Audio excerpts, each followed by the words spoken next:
살아남아 있는 그 직장에서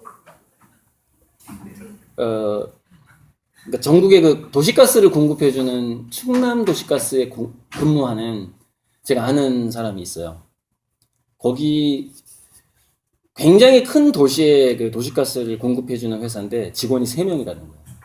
이미 자동화돼 버린 거예요. 모니터링이. 그러니까 아주 결정적인 그 어떤 고장만 이렇게 감지하면 되는 거예요, 인간이.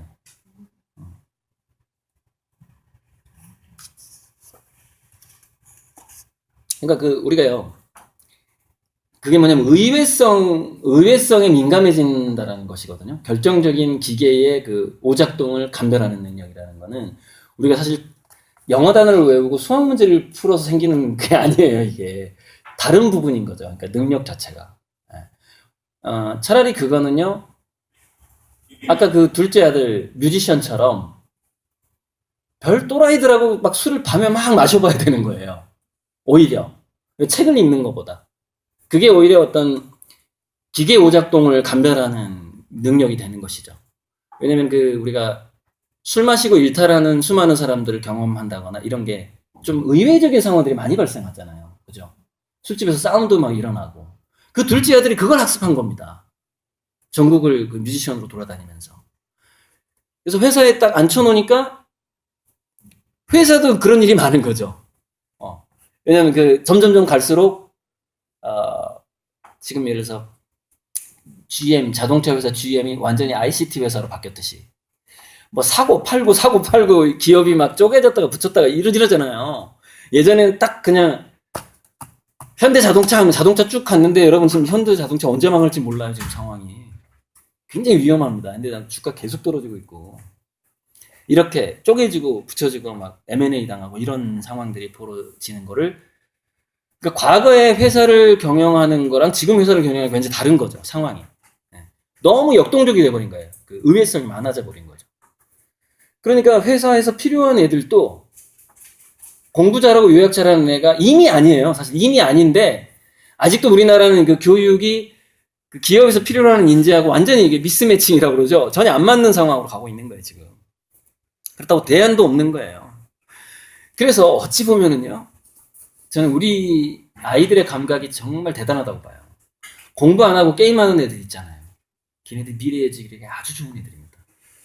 대단한 애들인 거예요.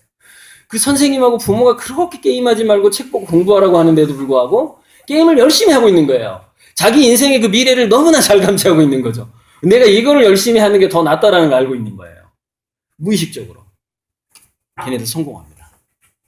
단, 어떤 애들은 성공하지 못할까요? 숨어서라도 게임을 하는 애는 성공해야, 숨어서라도 이불 속에서 이렇게 엄마 잠잘 때 스마트폰 몰래 가져와가지고 이런 애들은 성공합니다. 순응한 애들은 성공 못해요. 이도저도 안 되는 거죠. 그러니까 엄마 말을 100%안 들어버려야 돼, 애가. 그럼 얘는 가능성이 있는 거예요, 지금은.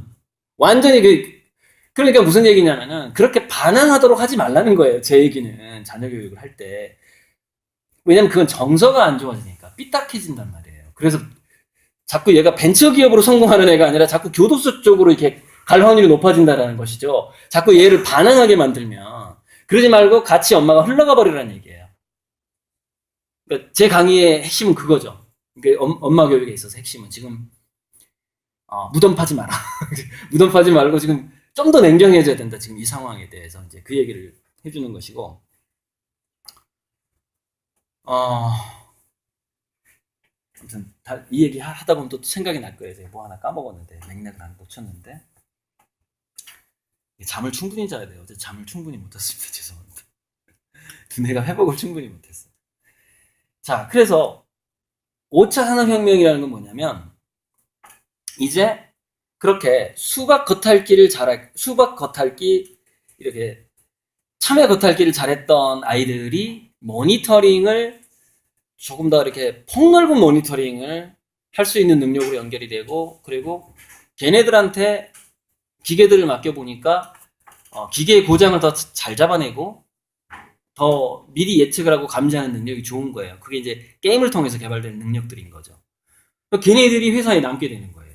오히려 실무. 그래서 이제 우리가 실무 하잖아요. 왜 현장에서 시켜보면은요, 사장들은 금방 그걸 눈치채버리는 거죠. 아, 얘가 가방 끄는 긴데 우리 회사하고 안 맞는구나, 이렇게 되는 거죠. 근데 우리 회사하고 안 맞는구나 하는 회사가 계속 늘어나고 있는 상황인 거죠. 그러니까 아, 가방 끄는 긴데 안 맞는구나, 안 맞는구나. 그러니까는 현재 서울대 졸업생, 그 대학원생 포함해서 서울대 4년제 학부를 나온 졸업생 중에 60%가 실업 상태라는 겁니다, 지금. 이혜정 교수가 한 얘기예요. 그 중에서 왜 그러면 그 60%를 안 잡히냐면은 방어적 휴학, 그다음에 방어적 대학원 진학 이런 게 있다는 거예요. 그러니까 대학원생이라는 신분을 유지하는 건데 단 2년만 보류한 거야. 자기는 이미 학부 졸업하고 사실은 대기업에 가고 싶었어. 근데 안 되는 거죠. 대신 대학원을 가는 거예요. 그 방어적으로 실업률이 안 잡히기 위한 그 노력을 하고 있는 거죠. 그래야 시집장가도 가니까. 연애라도 하잖아요. 실업장인 것보단 대학원생인 게 낫고 박사과정이 있는 게 나으니까. 지금 그런 애들이 굉장히 많다는 거죠. 서울대. 아, 그래서 이제 좀 더 이제 거시적으로 5차 산업혁명이라는 것은 로봇이 이제 AGI가 되고 스스로 주변의 기계들, 사물 인터넷을 관리 감독할 수 있는 지능까지 갖춘 시대. 그게 이제 AGI의 시대고 그게 5차 산업혁명의 시대인데 그 시대가 되면은 그 시대가 되면은 다시 인공지능이 신적인 존재가 되거든요. 그러니까 우리가 인공지능이 나타나기 전에 우리 신앙인들이 신이라는 게 있다라고 믿고 착하게 살라고 얘기했던 것처럼 인공지능이 신이 되는 시대가 오거든요. 그렇게 됐을 때는 오히려요, 오히려 우리 교육이 과거에 사람이 먼저 되라는 교육 있죠, 왜? 사람이 먼저 되라. 근데 이게 또 다시 굉장히 유용해질 것 같아요. 20년 후부터는. 그러니까 왜 유용해지냐면은 이런 거죠. 타고나기를 선천적으로 착하고 봉사활동을 즐기는 어떤 타고난 뭔가 이렇게 자원봉사자의 두뇌를 누군가가 가지고 있고 그 마음을 가지고 있는데 그것을 예를 들어서 자기 부모나 할머니나 이렇게 10살 이전에 그걸 체득한다고 그러거든요. 그러니까 너 착하게 살아라 한다고 되는 게 아니고 엄마 아빠가 봉사활동 하는 걸 보고 자란 거죠. 선행하는 거를. 그리고 열심히 몰입하는 것을. 그럼 그게 그런 두뇌로 얘가 형성이 된단 말이죠. 어렸을 때. 그런데 이게 지금까지는 우리가 위선이 가능했잖아요. 위선이. 착한 척 할 수 있었잖아요. 물론 이제 면접관들은 귀신이기 때문에 착한 척 한 거 다 알아본대요, 지금은. 사람도 사실 알아본대요, 고수들은. 근데 나중에는 인공지능이 이걸 더 너무나 명확하게 알아보는 시대가 와버리거든요. 그래서 마치 이렇게 느끼게 되는 것이죠. 인공지능이 인간의 일을 대신해주면서 월급이 사라지는 사회, 그리고 인공지능이 인간의 뇌파와 두뇌를 읽게 되는 사회, 이미 그런 기술이 나와 있다고 그랬죠. 그 사회에서는 어떤 뭐랄까 마음 장애인이 노출될 가능성이 많다는 거예요. 마음 장애인. 우리가 겉으로 봤을 때 멀쩡하면 사회생활이 가능했잖아요. 그죠? 근데 이 30년 후에는 마음 장애인, 그러니까 착하지 않은 게 장애로 인식이 되는 거죠. 솔직하지 않고 몰입할 줄 모르고 인생을 즐길 줄 모르고 어떤 차별의식이 있고 계층의식이 있고 이런 것 자체가 장애로 인식되는 시대가 온다는 거예요. 왜? 인공지능이 그걸 다 파악해버리니까. 그러니까 이게 다시 이제 그 인공지능이 인간의 마음을 읽는 시대가 우리가 살았을 때 오기 때문에, 그리고 우리 자녀들은 그 시대를 살아가기 때문에 이게 인성에 있어서의 기초교육이 오히려 또 굉장히 중요해지는 때가 오겠구나라는 게 지금 감지가 되는 거예요, 저한테. 그러니까 다시 어떤 언제로 돌아가는 거냐면은 사람이 먼저 되라라는 교육으로 돌아가는 거거든요. 돌아가는 건데, 그래서 우리가 지금 창의인성 하면서 봉사활동에 점수를 주고 이런 것들이 지금은요 좀 형식적으로 이루어지고 있어요, 학교에서. 그죠? 이거 수시파하게 좀 더 높은 점수를 받기 위한, 봉사 점수를 받기 위한 이거. 근데 저는 여기서 오히려 확실하게 부모님이 그 봉사 점수를 따되 오버해서 따버리라는 얘기예요. 오버해서. 그러니까 엄마 아빠가 그냥 더 발품을 팔고 주말에도 봉사를 하고 하면서 자식이 어릴수록 직접 데리고 다녀야 되거든요. 그래야지 그게 뭐냐면 마음이 조각된다는 얘기죠. 이론적으로 아는 게 아니라 이 가슴으로 받아들이게 되는 것이죠. 우리가 이제 가슴으로 받아들인다는 얘기는 뭐냐면 왜 우리가 심장이 먼저 느낀다는 얘기가 과거 문학 작품에서부터 쭉 이 심장의 하트를 그려놓고 마음은 여기 있다면 했던 이유는 뭐냐면 우리 감정과 그런 어떤 윤리적인 감수성을 기본적으로 가지고 있는 뇌가 중뇌 이하의 뇌 안쪽에 있는 건데 얘랑 전두엽, 우리 이성 전두엽 간에 이 간격이 있고요. 또 얘랑 심장과의 간격이 있는데 비교적 심장하고 가까워요. 얘가. 그래서 심장신경절하고 이렇게 또는 이 신장으로 내려가는 그 부심피질하고 또 이렇게 연결돼 있거든요. 긴밀하게. 그래서 여기서 호르몬을 여러 가지 스트레스 받았을 때 스트레스 호르몬을 내고 이렇게 긴밀하게 연결돼 있어요. 그 우리 간내 중뇌하고 우리 신장하고 이 내장이, 심장이. 그래서 먼저 내장으로 느낀다는 얘기가 나오는 건데 내장으로만 느끼는 건 아니에요. 실질적으로는 중뇌 이하의 뇌 부분과 내장의 연결에서 느끼는 거예요. 근데 이게 먼저 느끼고 그 다음에 두뇌가 나중에 해석을 하죠.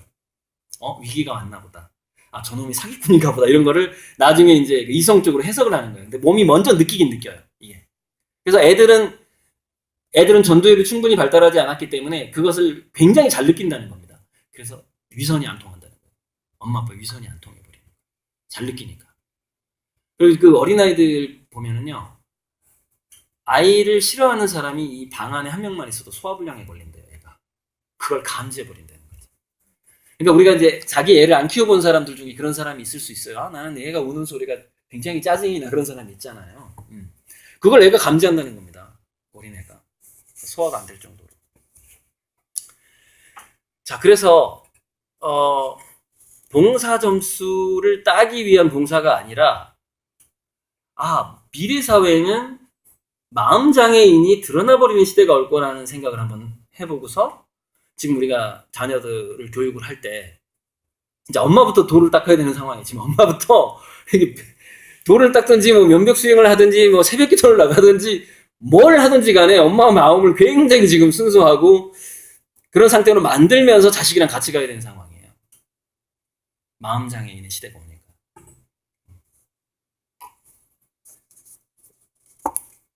그래서 미래 사회가 가면 그렇게 될 것 같고, 자, 그때 또 이제 교육하고 연관시켜서, 자, 마음 장애인이 되는데, 자, 이 도표입니다, 이제는. 여기 보시면, 새로운 가치가 부상한다라고 제가 그려놨잖아요. 새로운 가치. 이게 이제 우리 교육의 일종의 방향성이죠. 그러니까 우리 교육의 방향성은 인문학보다는 예술이에요. 인문학보다는 예술이 방향성이 더 맞아요. 예술은 더 직감적이고 더 그 촉수에 가깝고 패턴 인지 능력에 더 가까워요. 책을 읽는 것은 우리가 내부의 정보를 인식하는 거고, 그래서 우리가 그림 하나가 1000마디 그 팝송도 있잖아요. 빈센트인가? 빈센트라는 팝송이 나오죠. 뭐 1000 워드를 가지고 있다. 뭐 그림이 뭐 그런 얘기가 나오는 것 같아요. 픽처가. 그게 뭐냐면은 어떤 이미지와 그림을 보면서 그 안에 있는 1000개의 콘텐츠를 느끼는 능력은 역시 그 예술에서 나온다는 거죠. 미술이라든가 디자인, 그다음에 자연, 어떤 운동 이런 것이 더 그런 능력을 갖게 해준다는 것이죠. 근데 정말 이게 문제가 뭐냐면은 그런 엄마들도 문제고 중산층도 문제인데 뭐냐면 비싸요.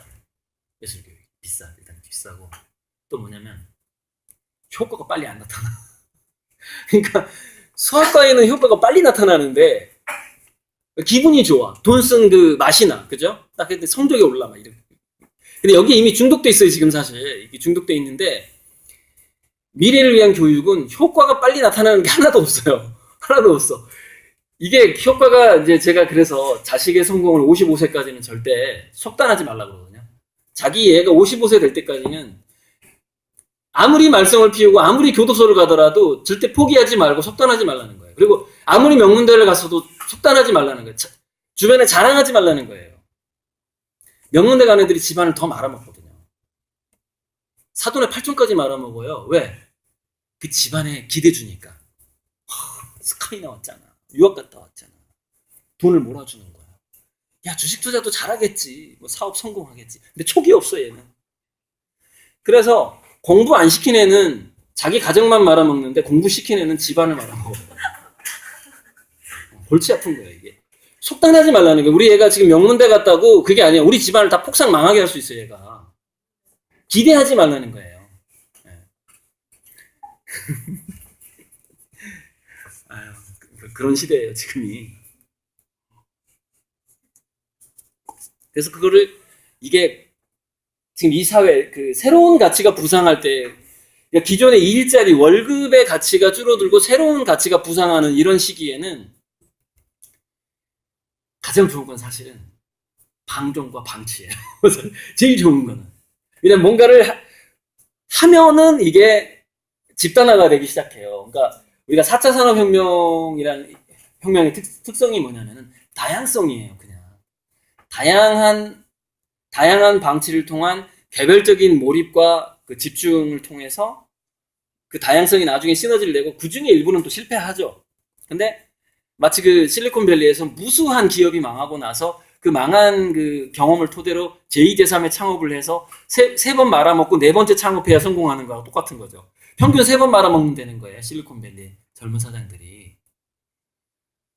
그게 이제 그 다양성과 포용성을 줘야만이 그렇게 말아먹는 애들이 그걸 경험이라고 인식하게 되거든요.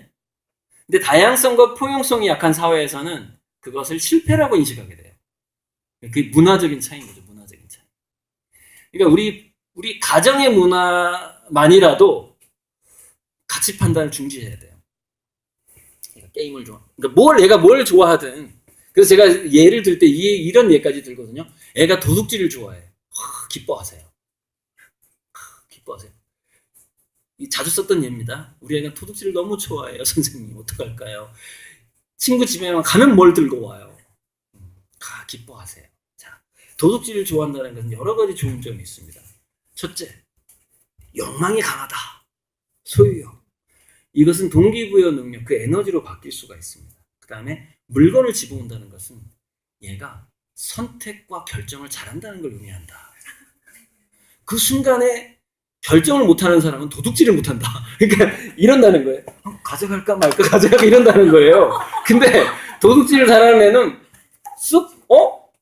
별로 뭐 이게 길게 생각 안 해. 이거 내 거 싹 딱 간다는 거예요. 근데 이게 미래 사회에서 굉장히 중요한 능력입니다. 타이밍. 이런 애들은 타이밍을 꼭 놓쳐. 이거 갖고 싶은데 놓으면 들키면 또 우리 엄마 이 아줌마랑 싸우게 되면 어떡하지? 뭐 생각이 되게 많아. 이거 다 망해요. 그냥 딱 집어넣고 나오면 얘 성공하는 거예요. 예. 그러면 아니 지금 교도소로 지금 우리 얘를 자꾸 지금 당신 접근시키는 거냐? 아니죠. 왜 아니냐면 일단은 애들이 도둑질할 나이에는 윤리의식이 없어요. 일단 형성이 안 돼 있어요. 그래서 인간의 윤리의식이라는 것은 차라리 성악성을 믿는 게 낫습니다. 무슨 얘기냐? 규제와 감시를 통해서 변하는 거예요. 인간의 윤리라는 거는. 다 지멋대로 하고 싶어요, 동물은. 다 그냥 갖고 싶고. 돈 많으면 그래서 이렇게 다 그냥 이렇게 특권층이 되잖아요. 막 자기는 욕해도 되고 때려도 되고 뭐 부하들 뭐 성희롱해도 되고 다 되는 거잖아요. 그런 동물적인 본능이 있어요. 감시하면 그게 이제 사라지는 거죠. 무슨 얘기냐면은 애들이 도둑질을 할 때 지나치게 그래서 야단치지 말라는 거예요. 중요한 장점을 우리 애가 가지고 있구나. 할렐루야 감사의 기도를 하면서 더 지켜보는 거죠. 일정한 나이가 소년원에 안 갈 정도만 이렇게 좀 어느 정도 이렇게. 그래서 갖다 주면 그거를 그런 사례가 나오죠. 왜? 야, 이거를 이제 엄마가 이제 지 자식 걸 또 훔쳐. 엄마 이거 어디 갔어? 엄마가 이렇게 좀 쓰고 싶어서 며칠 전에 쓰고 어디다 놓고 와버렸네? 내가 속상해. 그때 얘기하는 거예요. 야, 네가 이거 들고 왔잖아. 무슨 집에서. 그럼 걔도 속상해야겠다 되게. 이렇게 해주는 거죠. 슬슬 자연스럽게 그 공감하게 만들어주는 거죠. 사람의 마음이 아플 거라는 걸 공감하게 만들어주는 거죠. 그게 이제 이성화되는 거죠, 점점. 근데 대략 12살, 13살, 15살이 되면 뭘 알게 되냐? 이 세상에 밝혀지지 않는 범죄가 없구나. 이걸 알게 되는 겁니다. 이제 완전 범죄가 사라져버려요, 지구상에서. 그래서 걱정하지 말라고 제가 그 도둑질을 좋아하는 실제 사례입니다. 이게 실제 상담 사례입니다. 그래서 차라리 세트장을 만들어줘라. 도둑질을 할 수 있게. 그래서 빈집을 하나 임대해서 거기다가 이렇게 본격적인 보물찾기. 그러니까 책 속에다 5만 원짜리 이렇게 숨겨놓고 해서 네 용돈 그 집에 있잖아. 찾아서 써. 그래서 막 가서 우리 엄마 아빠가 어디다가 돈을 숨겨놨을까 하면서 도둑질 좋아하는 애는 그런 식으로 용돈을 가서 쓰게 만드는 것이죠. 그러면은 그게 나중에 어떻게 되냐면요. 미래 사회는 이렇게 되는 겁니다.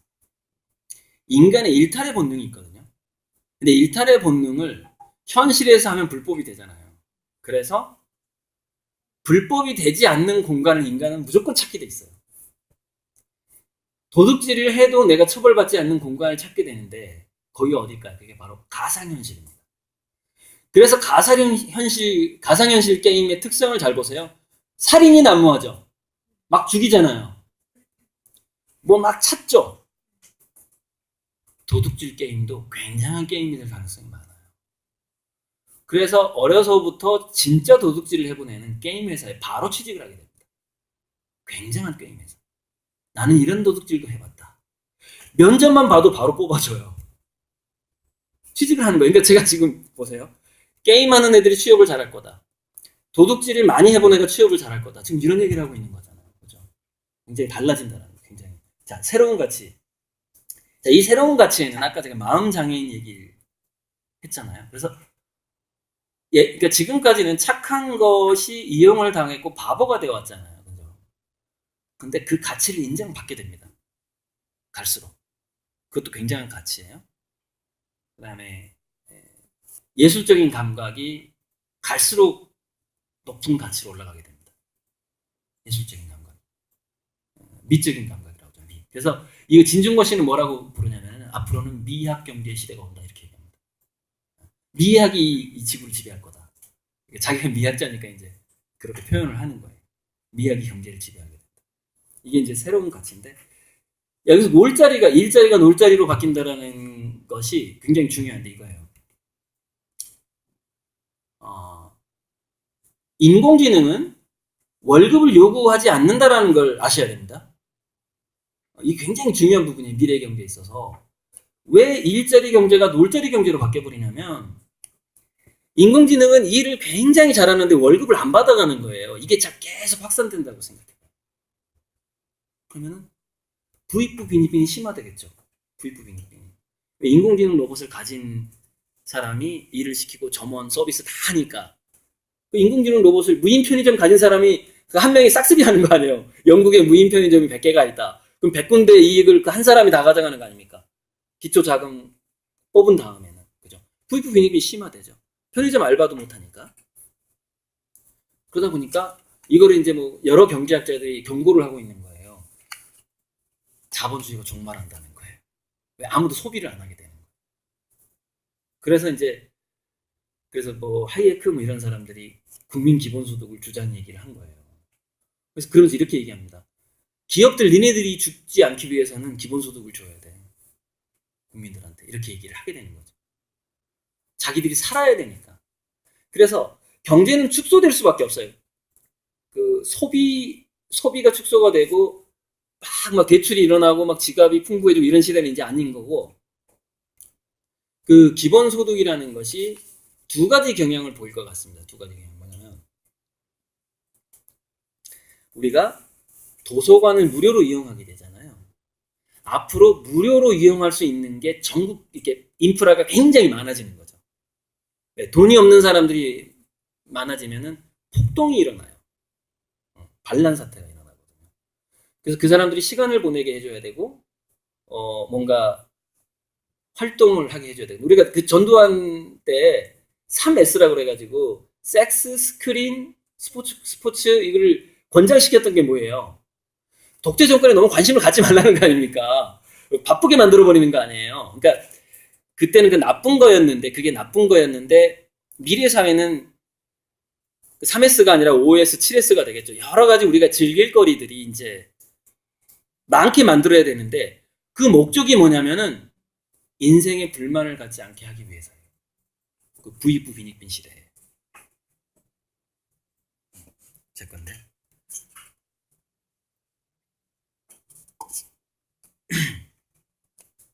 교육청에 차 대놔도 괜찮죠? 네, 교육청 구석에. 그러다 보니까 이렇게 돼요. 뭐냐면은 기본 소득이 이제 사실 현찰로 주어진다기보다는 어떤 상황이 되냐면은 뭔가 살아있는 사람한테 국가나 어떤 기업이나 이런 어떤 거대 부자들이 또는 인공지능이 나중에 인공지능이 전 세계 경제를 통제할 가능성도 있거든요. AGI가. 그러니까 초거대 부자는 인공지능이 될 가능성이 있어요. 지금 이제 그 미래학자들은 인공지능을 가진 사람이 최근에 비트코인이라든가 뭐 이런 어떤 가상화폐 있죠, 그죠? 가상화폐 시장을 전부 쥐게 될 거라고 얘기를 해요. 그런데 그건 하나만 보는 거예요. 무슨 얘기냐면 인공지능이 인간화 됐을 때 AGI가 되고 뭔가 윤리성까지 어느 정도 갖게 됐을 때는 한 사람한테 그 혜택을 주는 걸 거부할 가능성이 있어요. 그래서 국민기본소득이라는 것이 또는 뭐 이렇게 우리가 쓸 수 있는 포인트, 가용한 포인트 같은 것들이 살아있는 사람들한테 나눠지게 되는데 이렇게 공평하게 점점 갈수록 공평하게 나눠질 수밖에 없어요. 그렇지 않으면 그건 우리가 투표를 통해서든 법을 통해서든 그렇게 하지 않으면 우리가 사는 것 같지가 않기 때문에 자꾸 우리가 그렇게 몰아갈 수밖에 없습니다. 기업들한테 세금을 물리게 되고 부동산 많이 가진 사람한테 보유세 매기게 되고 이렇게 되는 거예요. 그래서 그 세금을 통해서 지갑이 빈 사람들한테 줄 수밖에 없고 그래야지 사회가 망하지 않으니까. 자, 그렇게 됐을 때 모든 사람들이 풍부하지는 않는데 지갑이 풍부하지 않고 쓸 수 있는 돈이 얼마 안 되는데 여러분 일본에서 지금은 일본에 이제 취업률이 높은데 일본에서 88만 원 세대 43만 아르바이트 프리토족이라고 그래요. 그러니까 아르바이트로 연명을 하는 사람들의 소비 행태를 보니까 평소에는 막 컵밥만 먹다가 한 달에 한 번씩 3만 원짜리 양식 중저가 양식의 외식을 하더라는 겁니다. 서로 막 게를 묻어가지고 이렇게 굉장히 즐기는 것들을 이렇게 그러니까 그 외식을 게를 묻어서 하더라는 거예요. 10만 원짜리 하려면은 자기가 조금씩 십시일반 해가지고 돌아가면서 이렇게 맛있는 걸 먹더라는 거예요. 근데 이런 현상이 폭발적으로 늘어나게 됩니다. 무슨 얘기냐면 어떤 이런 거죠. 자기를 좀 재밌게 해준다거나 아니면 뭔가 자기의 어떤 경험을 풍부하게 해준다거나 또 기쁘게 해준다거나 하는 사람들한테 돈을 몰아주는 현상이 발생을 해요. 근데 이걸 아셔야 돼요. 인공지능은 돈을 안 씁니다. 돈 쓰는 재미를 몰라요. AGI가 돈을 이렇게 포인트나 이런 거 인간들이 쓸 수 있도록 줄 수는 있어도 지가 돈 쓰면서 막 재미를 느끼지는 않는다는 거죠. 소비의 재미를 느끼는 거는 인간이에요. 동물들이 그렇게 하는 거예요. 인간들이. 예. 그래서 왜 새로운 가치가 부상을 하게 되냐면 월급을 소비하는 시대가 아니라 포인트를 소비하는 시대로 바뀌어요. 점점 이게. 그리고 소수의 문화적인 천재, 싸이처럼 문화적인 천재는 또는 어떤 개그맨이든 아니면 뭔가 이렇게 사람들을 뭔가 미적으로 감성적으로 또는 육체적으로 뭔가 즐겁게 해주는 그런 요소들 있죠. 그쪽으로 돈이 몰리게 됩니다. 그쪽으로. 근데 그런 부분이 일부 책을 읽고 우리가 인문학을 하면서 이렇게 기쁨을 느끼는 사람도 있겠죠. 그러나 궁극적으로 인간은 더 감각적입니다. 그래서 더 감각적인 것을 제공해 줄 수 있거나 그것을 살필 수 있는 사람들이 부자가 되는 시대로 바뀌어버려요. 그 돈이 모이는 게, 근데 그게 주로 그 부가 편중되는 게 어디를 통해서 그 부가 편중이 되게 되냐면 가상현실을 통해서 부가 편중되게 됩니다. 증강현실이나 가상현실을 통해서. 그러니까 우리가 이제 우리 모든 인간이 가상현실 속에 자기 아바타가 생기게 되거든요. 디지털 자아가 생긴단 말이죠. 그래서 그 디지털 자아는 실질적인 나의 두뇌와 연결이 돼 있어요. 그러니까 우리가 뇌미인 있죠, 두뇌.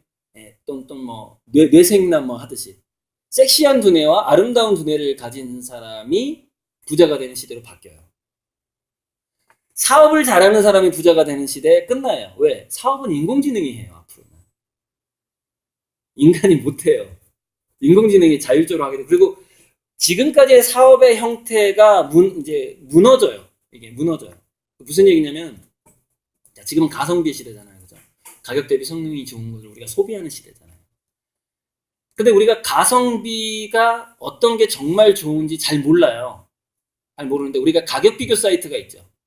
미래 사회에는 우리한테 우리의 DNA, 나의 성향 모든 것을 파악해서 인공지능이 추천을 해주는데 그게 월드 베스트예요. 무조건. 나에게 가장 좋은 것만 추천이 됩니다. 그런데 나에게 가장 좋은 게 추천이 되는데 그 추천되는 것들이 누가 생산했을까요? 추천되는 거를 인공지능 로봇이 생산을 했겠죠. 거의 가격이 없어요. 무료화거든요. 무료화거든요. 그래서 상품이나 제품으로 돈을 버는 시대가 아니라 감각이나 느낌으로 돈을 버는 시대로 확 바뀌는 겁니다. 그게. 마진이 없어져요. 마진이 줄어들게 돼요. 갈수록. 그게 이제 그 곡선이 이 곡선이에요. 이제 그 경향성은 가게 된다라는 거죠. 인공지능 로봇이 점점 발달하게 되면. 근데 이게 지금 제가 하는 얘기가 우리가 살아가는 동안에는 크게 체감은 못할 거예요. 문제는 우리 자식들이라는 것이죠. 제 강의는 20, 30년 후를 보고 하는 거잖아요. 지금.